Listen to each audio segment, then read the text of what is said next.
టెక్సాస్లోని డలాస్లోని America immigration కార్యాలయం పైన బుధవారం ఒక స్పైనర్ దాడి చేశాడు.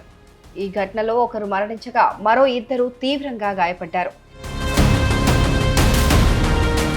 ఈ కాల్పులకు తెగబడిన వ్యక్తి తనను తానే కాల్చుకుని ఆత్మహత్య చేసుకున్నాడని అధికారులు తెలిపారు.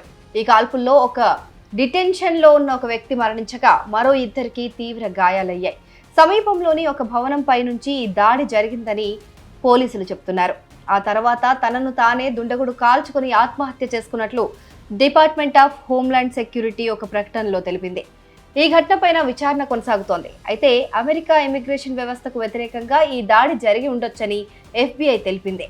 Every single ICE agent who's engaged in this aggressive overreach and are trying to hide their identities from the American people will be unsuccessful in doing that. This is America.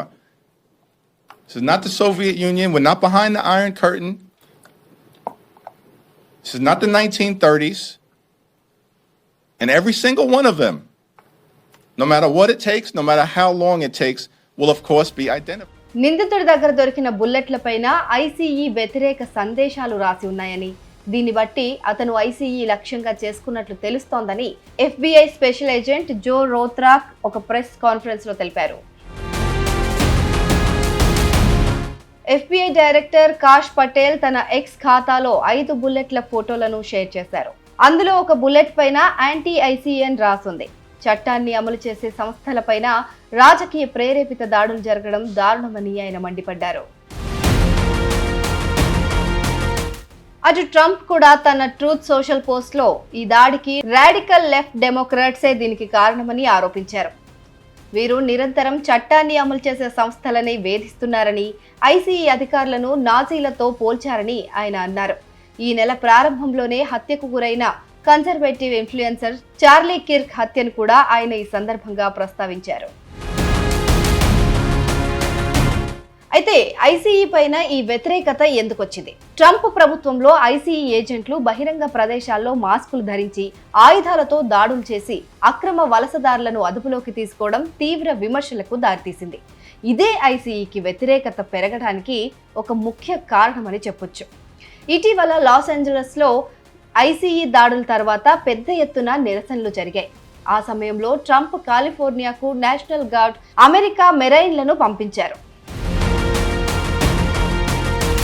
ఈ ఘటనపైన హోమ్లాండ్ సెక్యూరిటీ సెక్రటరీ క్రిస్టీ నోమ్ కూడా స్పందించారు. ICE గురించి రాజకీయ నాయకులు, media వారు rumours తగ్గించాలని మేము చాలా నెలలుగా హెచ్చరిస్తున్నాం. ఈ దారుణమైన హత్యలు లెఫ్ట్ పార్టీలకు ఒక గుణపాఠం కావాలి అని ఆమె వ్యాఖ్యానించారు. ఇలాంటి దాడులు జరగడం ఇదే మొదటిసారేం కాదు. గతంలో టెక్సాస్లోని అల్వరాడో పట్టణంలో ఉన్న ICE కేంద్రం పైన కూడా దాడి జరిగింది. ఈ దాడిలో ఒక పోలీస్ అధికారి మెడకు గాయమైంది.